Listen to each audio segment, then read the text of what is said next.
Boston Bruins captured the East Division crown, rolling up a fantastic 119 points with 54 wins and only 13 losses. The incomparable Bobby Orr paved the way. Orr's 37 goals tied his own mark for most goals by a defenseman, and his 80 assists led the league in that department. Additionally, Orr was a first-team All-Star, won the Hart Trophy as the most valuable player for the third consecutive time, and took home the Norris Trophy as the league's outstanding defenseman for the 5th straight time.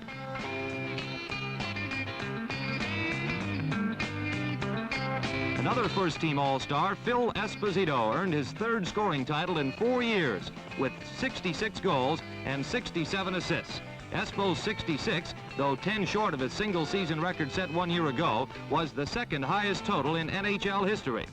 But the Bruins machine was much more than Esposito and Orr. 8 players had over 20 goals. The power play unit tallied 74 times with a manpower advantage and 18 more while shorthanded to lead the entire league. The defense was aided by the acquisition of Carl Vadnais from California and the steady play of Dallas Smith.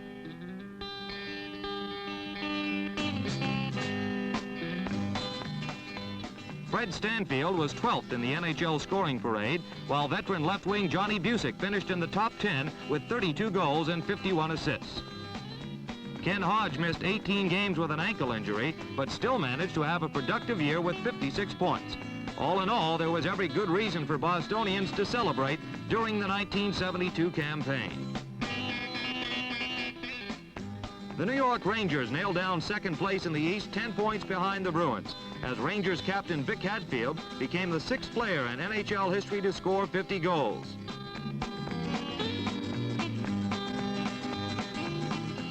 Center Jean Rattel led the league in scoring until a broken ankle forced him to the sidelines with 15 games remaining. Still, Rattel finished third with 109 points and was awarded the Lady Byng Trophy. First-team All-Star Rod Gilbert was the NHL's number 5 scorer, and this goal put the Gilbert-Rattel-Hadfield line in the record book. Outstanding performances by Walt Kachuk and Billy Fairburn helped the powerful Rangers offense establish a club record 317 goals during the season.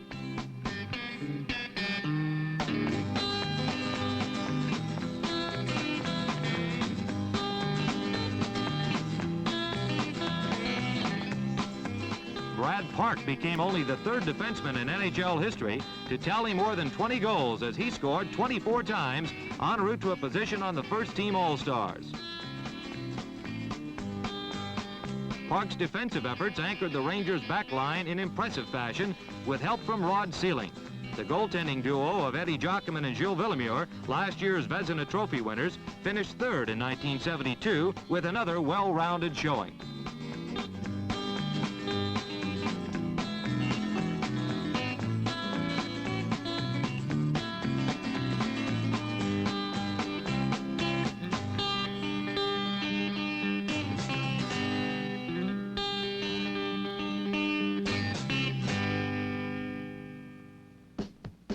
The Montreal Canadiens finished 3rd in the East, only 1 point behind New York.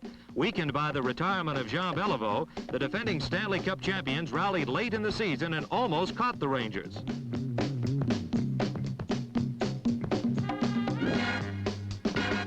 Frank and Peter Mahavlich form a devastating brother act. Frank scored 43 goals and 53 assists to finish 6th among the league leaders. Peter added 35 goals in his best season ever. The flying Frenchman Yvan Cournoyer was 8th in the league scoring race with 47 goals and was elected to the second-team All-Star squad at right wing. Jacques Lemaire and Marc Tardif both set new personal scoring records with 32 and 31 goals each, as the Canadiens' power-packed offense joined Boston and New York in breaking the 300-goal barrier. Rookie Guy Lafleur contributed strongly with 29 goals and 35 assists, lending validity to his #1 draft selection a year ago.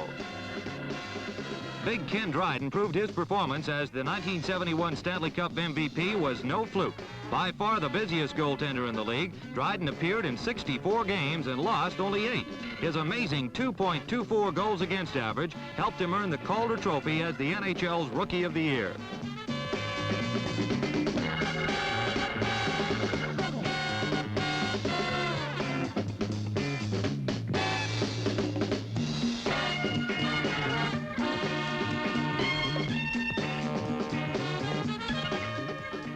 Toronto Maple Leafs fought off a late-season surge by Detroit to capture the fourth playoff berth in the East.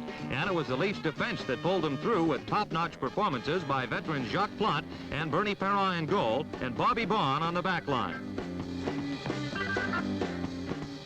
The Leafs' offense featured Dave Keon, Paul Henderson, Ron Ellis, and Norm Ullman. Ullman went over the 1,000-point level in his career with his third point of the season. He ended the year with 23 goals and 50 assists, placing him among the top 20 in the league as the Leafs' top point getter. Dave Keon, in his 12th season with Toronto, continued to play his inspired brand of hockey all over the ice, while Paul Henderson hit the 30 or better mark for the second straight year, scoring 38 goals to lead the Leafs in that department. Ron Ellis made it 6 consecutive campaigns of 20 goals or more as he tallied 23 times.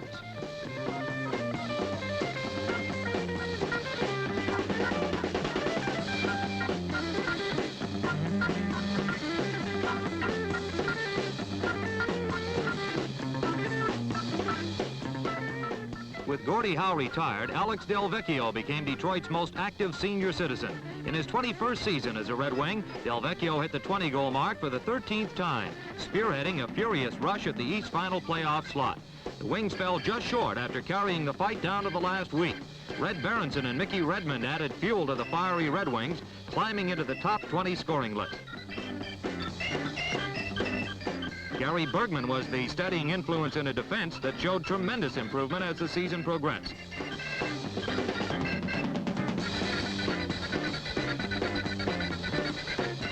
Marcel Dionne, the Red Wings' #1 draft choice, proved to be everything the Detroit fans anticipated and then some.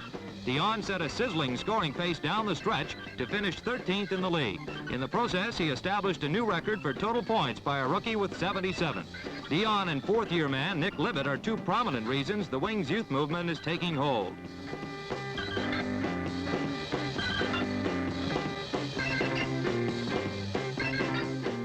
The Buffalo Sabres came up with their second super rookie in a row. Last year it was Gil Perreault. This year it was Rick Martin. Martin took aim on Perreault's freshman record of 38 goals and snapped it with a grand total of 44. Here's number 39, the record breaker. Perreault continued his spectacular play in his sophomore season, tying Rick Martin for 15th in the NHL scoring derby with 74 points. The second busiest goaltender in the NHL in 1972 was the Sabres' Roger Crozier. Crozier appeared in 63 games. A crafty veteran but still just 30 years old, the nimble Crozier gives Buffalo a steady hand in the nets. This was the Sabres' second season in the NHL, and the future is bright. Building with youngsters, the likes of Perreault, Martin, Jerry Meehan, Steve Atkinson, and Don Luce, the Sabres are beginning to make their presence felt.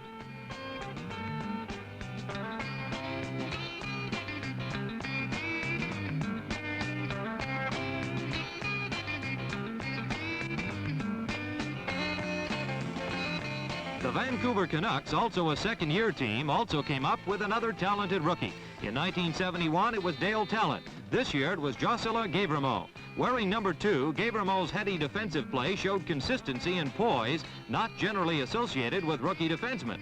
On offense, Gavremont was a pleasant surprise, racking up more points than a defenseman named Bobby Orr did back in his rookie season. Jocelyn Gavremont, a name to remember for the Vancouver Canucks.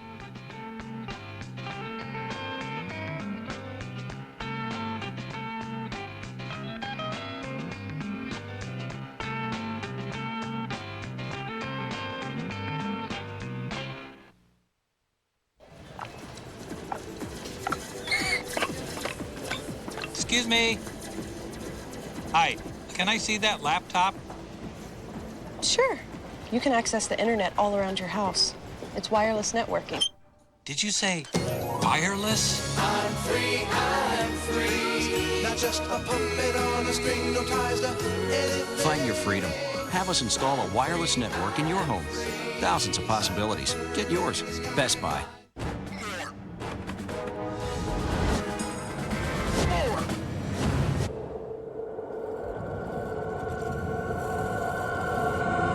Got it. A1 steak sauce. Yeah, it's that important. Baby Ruth. The Real Deal has crunchy, whole roasted peanuts. The Real Deal has chewy nougat. The Real Deal has rich, creamy caramel. Because whether you're the man in the middle, the guy between the pipes, or a great-tasting candy bar, being the Real Deal is about what's on the inside. Baby Ruth from Nestle, the Real Deal. Okay, sir, here's your Avis Care package with local information, traffic rules, and a map. What would it be like if Avis didn't try harder? Did Brad ask about me? Well, do you have a map? I gave you a map.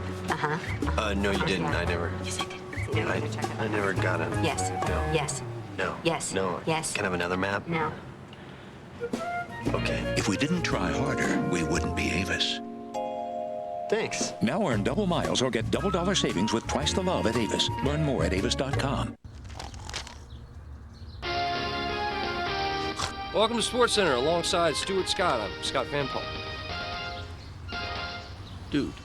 True fans get more with T-Mobile, a silver sponsor of ESPN 25. If you've missed even one wild episode, About a little decorum! now's your chance to see the new hit show everyone's talking about. It's gonna get ugly. Cheap Seats The Marathon starts noon Eastern, May 30th on ESPN Classic. It'll be a classic Sunday night at 7 and 7:30. It's the offbeat comedy Cheap Seats. And at 8, Real Classics hosted by Burt Reynolds presents Point Break, starring Keanu Reeves and Patrick Swayze. Tonight on ESPN Classic. The 1972 West Division race was all Chicago. The Blackhawks tied their all-time season high of 107 points with strong offense and awesome defense. Bobby and Dennis Hall terrorized goaltenders throughout the league with high-powered bombing leading to 50 and 30 goals respectively.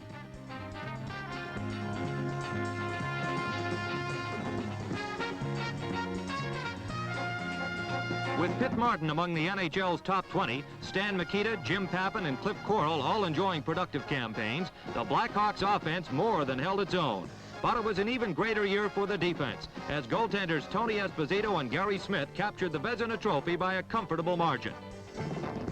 Outstanding contributions from second-team All-Stars Bill White and Pat Stapleton helped cement the NHL's stingiest defense in front of the spectacular performance of Tony Esposito, the first-team All-Star goaltender.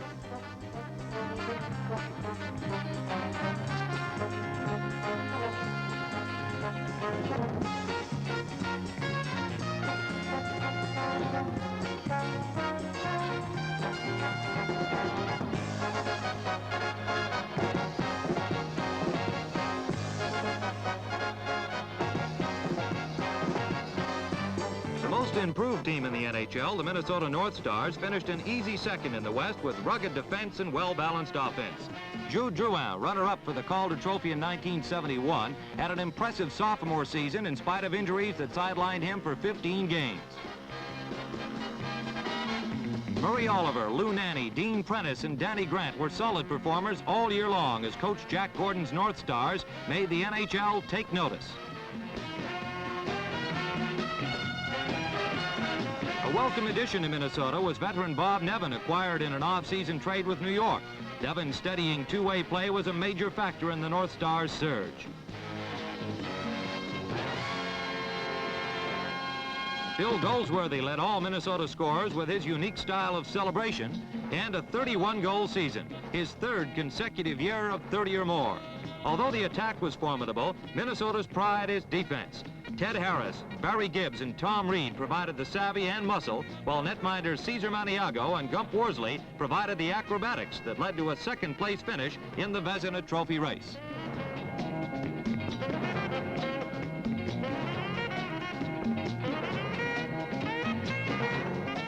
The St. Louis Blues took third in the West behind the surprising play of rookie goaltender Jacques Caron. Caron came on strong in the second half of the season to lift the Blues into the playoffs after a dogfight that went down to the final weekend.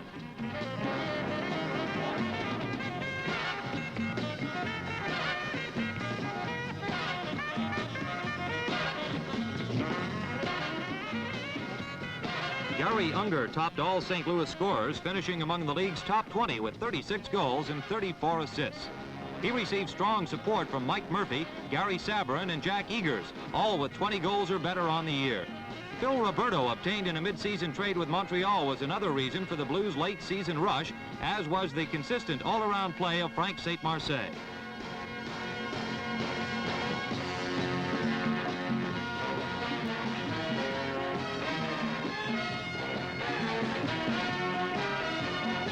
The timeliest goal of the year came in overtime of the 7th game of first-round playoff competition. Kevin O'Shea's blistering slap shot eliminated the Minnesota North Stars and advanced the Blues into the Stanley Cup semifinals.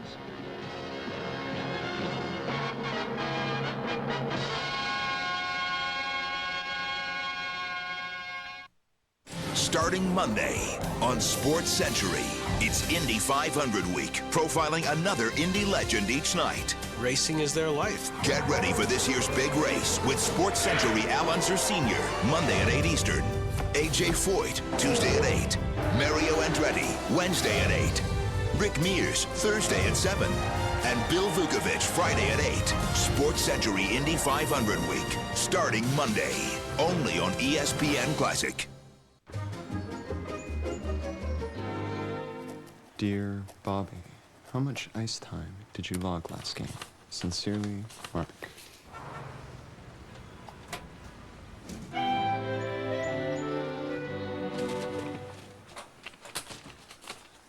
Dear Mark, which game?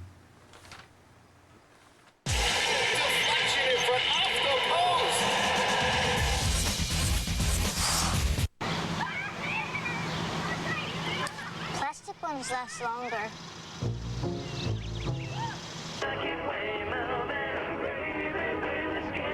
Pork bellies close steady due to speculation that demand for bacon-related products. Read me this one, Daddy. Okay, honey. The less art kids get, the more it shows. Are yours getting enough? Art. Ask for more. AmericansForTheArts.org. Okay, it's my prehistoric PC or my sluggish dial-up. No, wait, maybe it's both. They've got to go. I know what you mean. Come check this out. Gateway presents the My Dial-Up is Getting Me Worked Up broadband event. Buy any of our amazing PCs and we'll get you set up with a great deal on fast broadband service. Your Gateway professional can help you pick the perfect PC and offer that'll have you surfing with speed in no time. Gateway PCs start just under $400. 3 ways to Gateway for great broadband savings. The Pittsburgh Penguins clinched the final West Division playoff spot on the last day of the season following an incredible battle down the stretch. For the first time in their 5-year history, the Penguins had 30 goal scorers as Jean Pronovost and Greg Polis erased the former club mark of 26.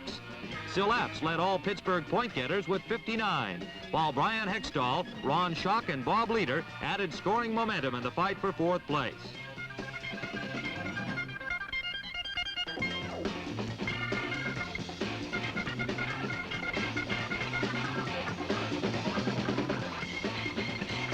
Veteran Tim Horton anchored an improving backline with help from promising youngsters Darrell Edistrand and Dave Burrows.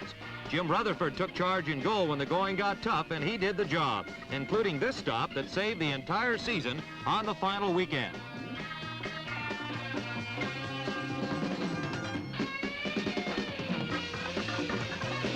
The Philadelphia Flyers' year defied belief. Goalie Bruce Gamble suffered a heart attack in mid-season. He recovered to attend Bruce Gamble Night at the Spectrum, but is permanently retired from hockey combat. Just prior to his illness, Gamble was playing the best hockey of his career and had won the #1 job in goal for the Flyers.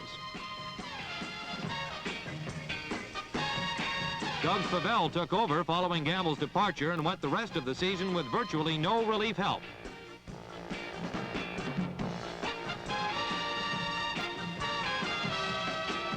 The bright light for the Flyers was Bobby Clarke. Clarke broke all Philadelphia club records with 35 goals and 46 assists, good for 81 points and 10th place in the NHL scoring race.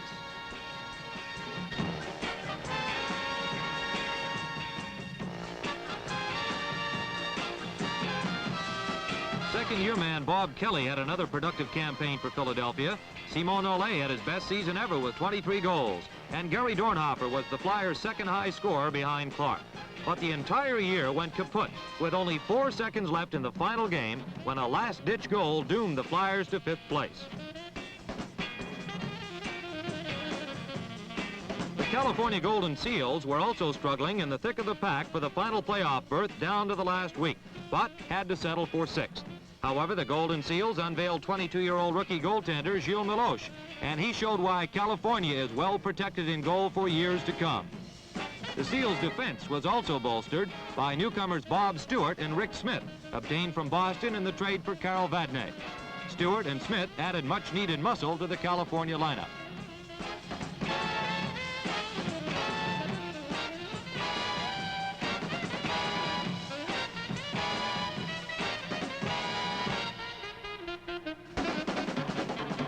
Defenseman Dick Redmond was the Seals' outstanding performer in his first full season in the NHL. Redmond is one of the best attacking defensemen to enter the league since Bobby Orr. His 45 points in 1972 gives testimony to that fact.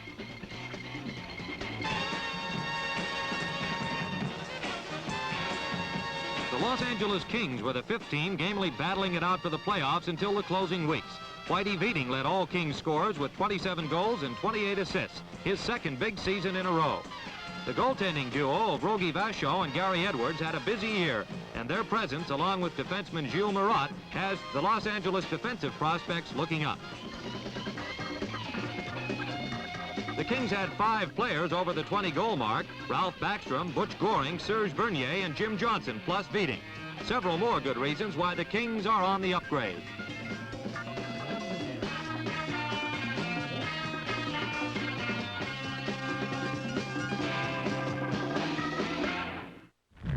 There's a power so awesome, so irresistible, you'll do anything to get your hands on it. Loan 22. As the playoffs got underway, Boston eliminated Toronto, St. Louis ousted Minnesota, New York toppled Montreal, and Chicago swept Pittsburgh. In the semifinals, Boston beat St. Louis, and New York topped Chicago, both in 4-game sweeps. And so the Stanley Cup Finals paired the Boston Bruins and the New York Rangers.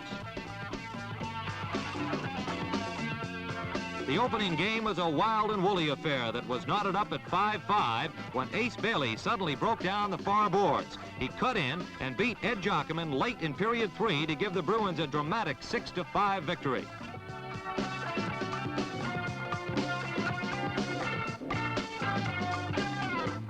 The team split the next 2 games, and Game 4 on Madison Square Garden ice was crucial for both sides. And at times like this, it's always comforting to have Bobby Orr in your lineup.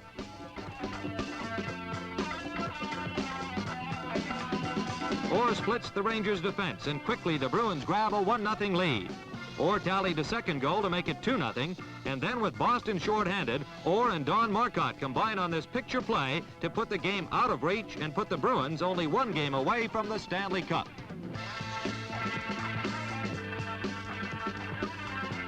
Boston went for the clincher at home in Game 5, but the Rangers had other ideas as they fought on even terms, deadlocked at 2-2 in the 3rd period. Ted Irvin sets up Bobby Russo, and Russo notches his second goal of the night to give the Rangers a 3-2 win and keep their cup hopes alive.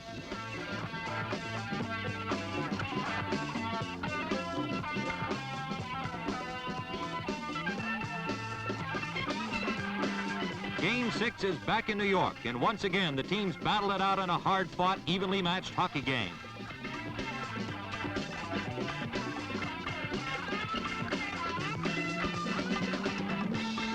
And once again, Bobby Orr takes command as he whirls, moves in, shoots, and scores to break a scoreless tie and put the Bruins on top.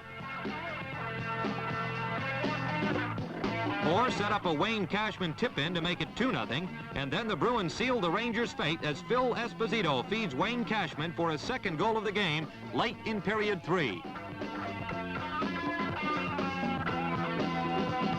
The Bruins' 3-0 win clinched their second Stanley Cup in 3 years, and Bobby Orr was named the most valuable player, adding the Conn Smythe Trophy to his annual NHL silverware collection.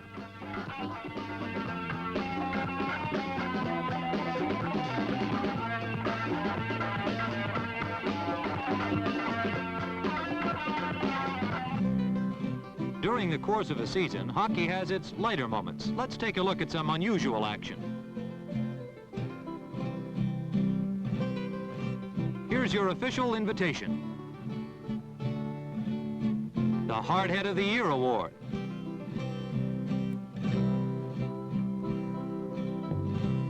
Hopalong Cassidy Award.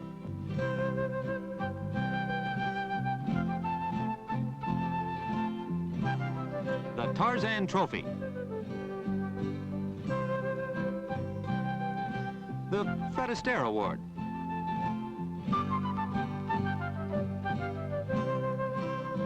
The in crowd discovers a new location for brawling.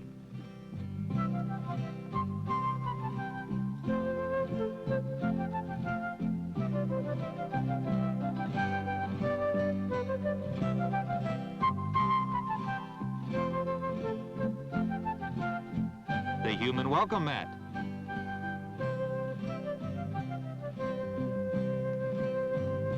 The extra stick trick.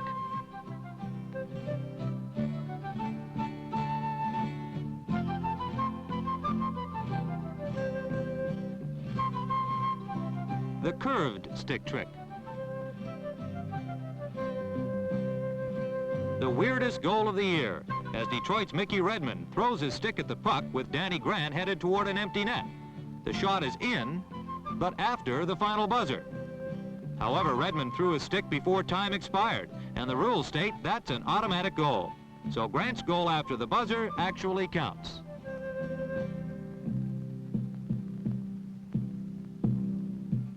And finally, the longest goal of the year, a length of the rink bullseye by that man again, Bobby Orr.